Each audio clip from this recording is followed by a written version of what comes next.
Alright guys, welcome back to the channel. So got the lightweight drag car here in front of us, and this is set up as I normally run it, and this is a regular chassis, R1 chassis I should say.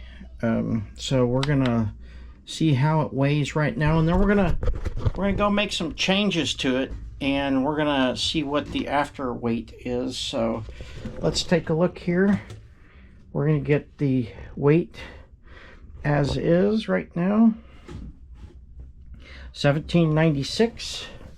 This is the body for it, so we're just gonna set that on top real gently, and you guys can see that weight, 2073. So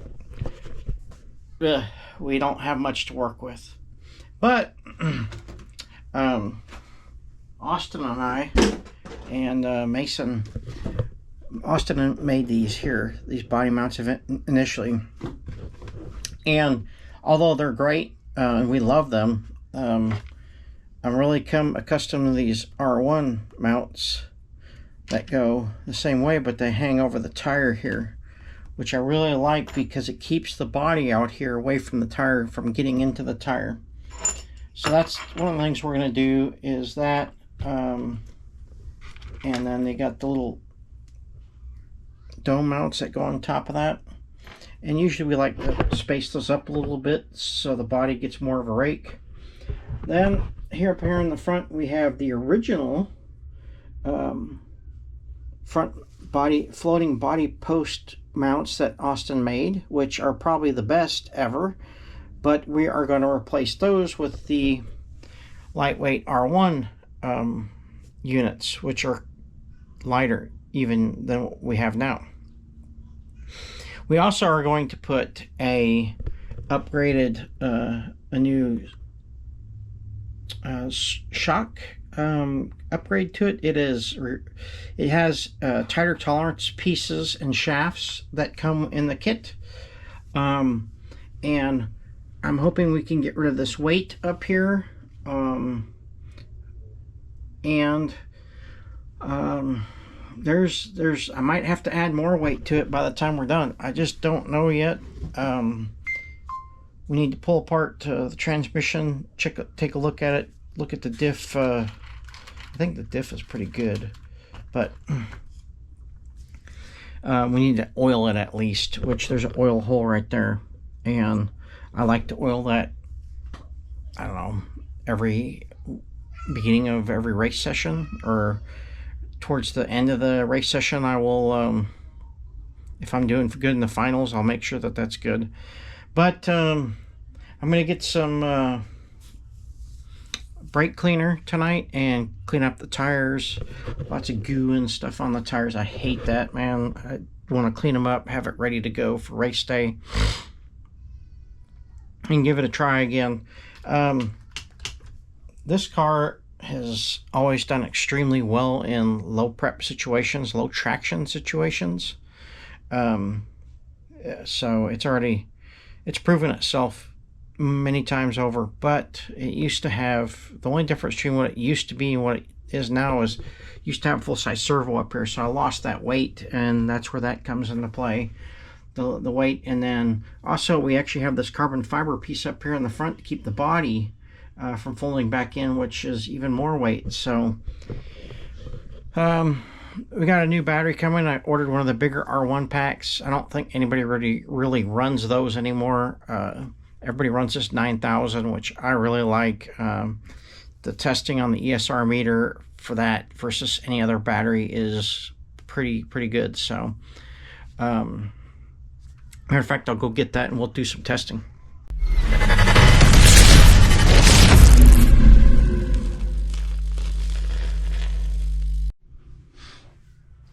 Alright guys, so we're back and we're going to talk about some ESR meter testing. So a lot of guys probably thought it was BS, but this is what you use to get your C rating on a battery. Okay, and I'm going to show you guys this. It's been a while since I've messed with it, so I'm going to maneuver you guys where you can see what I'm doing. I'll show you guys everything. But you need 3 things to test a battery's C rating. Okay, you need a voltage checker, you need your ESR meter, and you need your batteries.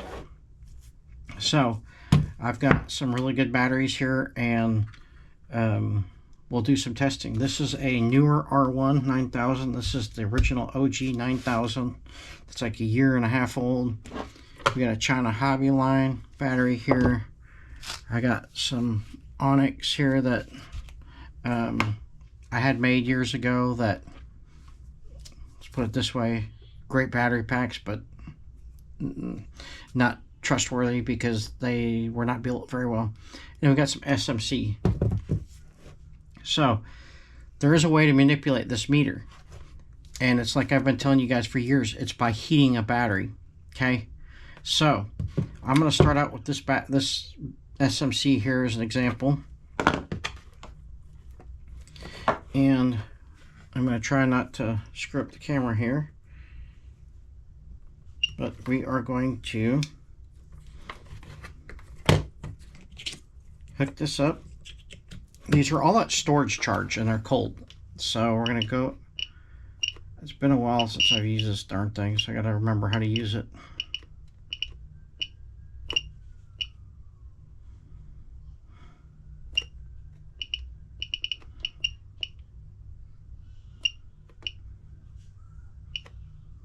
Okay, there we go.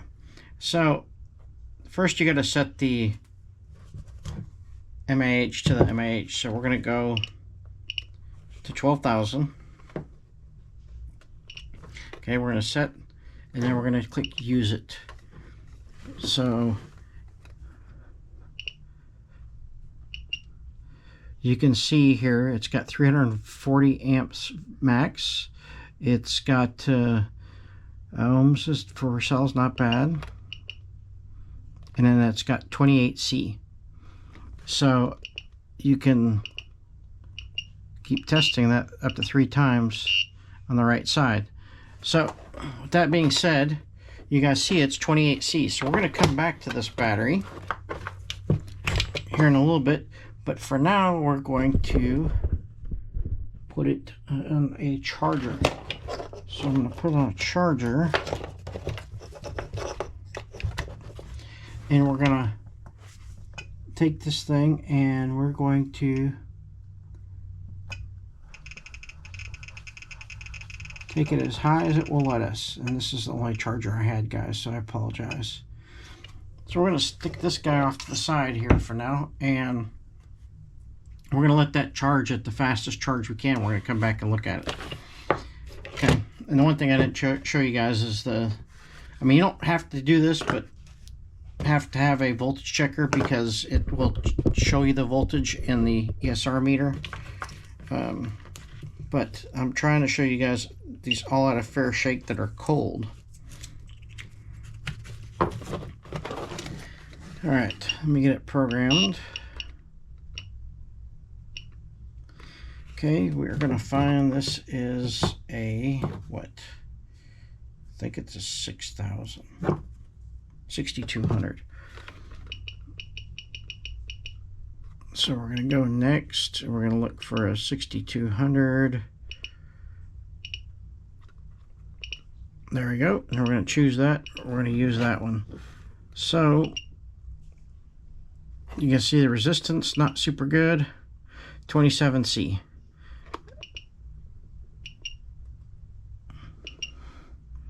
170 amps max. So not super good. All right, so now I'm going to go with this pack I personally had made that doesn't exist out there in the market, and this is a 10,000. All right, 3.8 volts per cell, just like, you know, I've been doing with every battery. Okay, we're going to go down to 10,000.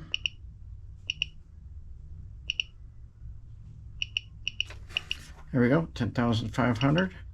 choose, use it. And 28C, the resistance is not too terribly bad, but once again, that's about a year old. So this is 28C, and you see I tested again, it came up to 30C. So far this is our best battery at 30C.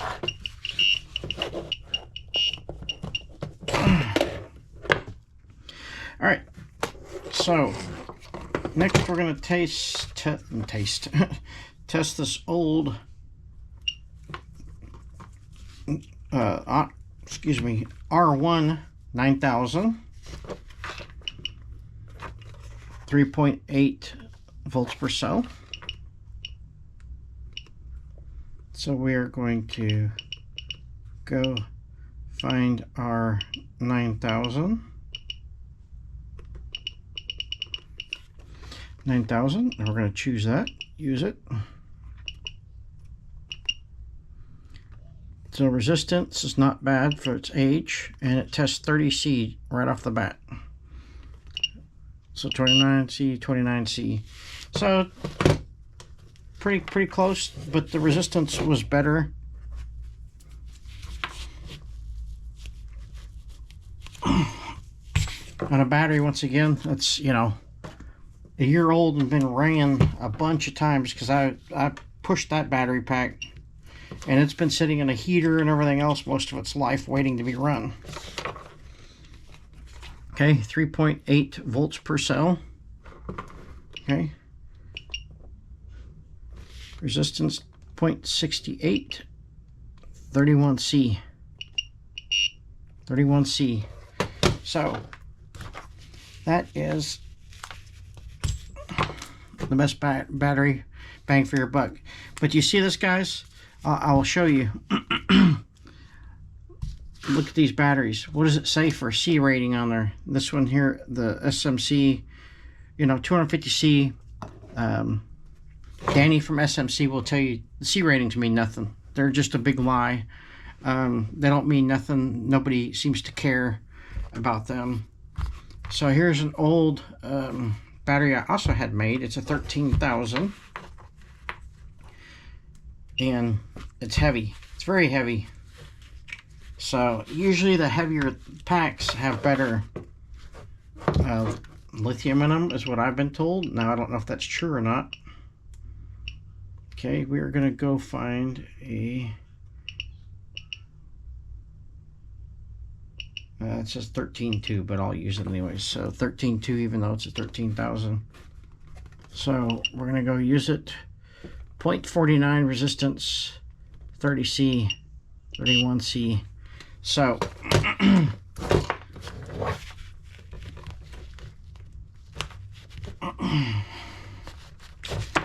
these two batteries are made by Onyx, and I had them made custom for me a year ago. I had a couple of other ones. Actually, I had a few of them, 3 of them, that went up in flames because they did not solder them correctly in the front, which we tore all these apart on the front end, and we heated up the shrink wrap, pulled it apart and everything else, and then we put them back together after we fixed all the paper and stuff on the front of them so they don't short out anymore. That's what they were doing, is when you squeezed them together, they were shorting out in the front. So that problem has been fixed. However, I'll show you guys this. The charger has been charging at 12 amps. So that battery has had a chance to get warmer. So we'll let it sit for a few more minutes. And if you don't have one of these, you don't really need one, because there's tons of people out there that do the testing for you. But I just want to know, you guys to know, that any company can manipulate the results of one of these by heating a battery pack. In the speedrun world, we've been heating batteries. Raz Schiffer and James McCoy, all the guys, even, you know, you can take a car out and run it, hit 160 miles an hour. You take that car and you take them batteries and you charge them at 25 amps, and then you throw them on a battery warmer for 45 minutes. That same car, same gearing, is going to run 185 miles an hour. It's that big of a difference. And Drag World, I've been telling guys this for years, which you all thought I was crazy, but now they're all doing it, are heating their batteries. It's just a simple sandwich warmer, Hot Logic from Amazon. And you got to make sure that you don't put the battery directly on that. We have Velcro on the bottom of ours, which hold it in the car, but it's enough to keep it from burning up. But that you can't leave that in there forever. You want to discharge your battery after every run, and then charge it at 25-30 amps to get the internals real warm, and then throw that in battery warmer for about 45 minutes and leave it in there until the last possible second. It's going to come out, it's going to be puffed up a little bit, guys. The longer you leave it in there, the more it puffs, the more it's going to produce for you. Now, your voltage logs will read a lot different between a cold battery and a hot battery. So when it's hot outside, if you're out working outside and you're on a table, your battery's going to be pretty warm as it is. If you're in a trailer like we work out of that's got air conditioner, now the batteries are going to get colder, so that warmer is more important inside than it is outside. So warming your batteries makes a difference because it's easier on the motor, easier on the ESC, easier on the battery. Everything flows smoother and it keeps your voltage up. Everything's happier at that, which means it gives you more power. So that means you can either gear up, gear down, whatever you need to do, and adjust your radio power and ESC power to match that. So I promise you those guys that are running 1.4s are heating those batteries. They've been doing it. They learned it from the speedrun guys, and they didn't come across it by mistake. They learned it from the speedrun guys, I promise you. Okay, so the battery's been on the charger for, I'm going to say, 8 minutes. So let's take it off and see what it does. Yeah, we know. So, pardon the charger, guys. All my good chargers are in the trailer. We got back from Super Chips and we did not do a good job of loading, but I don't really need them in here anyways because I discharge everything. Alright, so we are going to go scroll till we get to 12,000. 12,000, okay, use it. 27C, that made me look 30C, so there you go. 29, so it works a little bit, but the hotter you get this battery, the more you warm it. I promise you that C number will come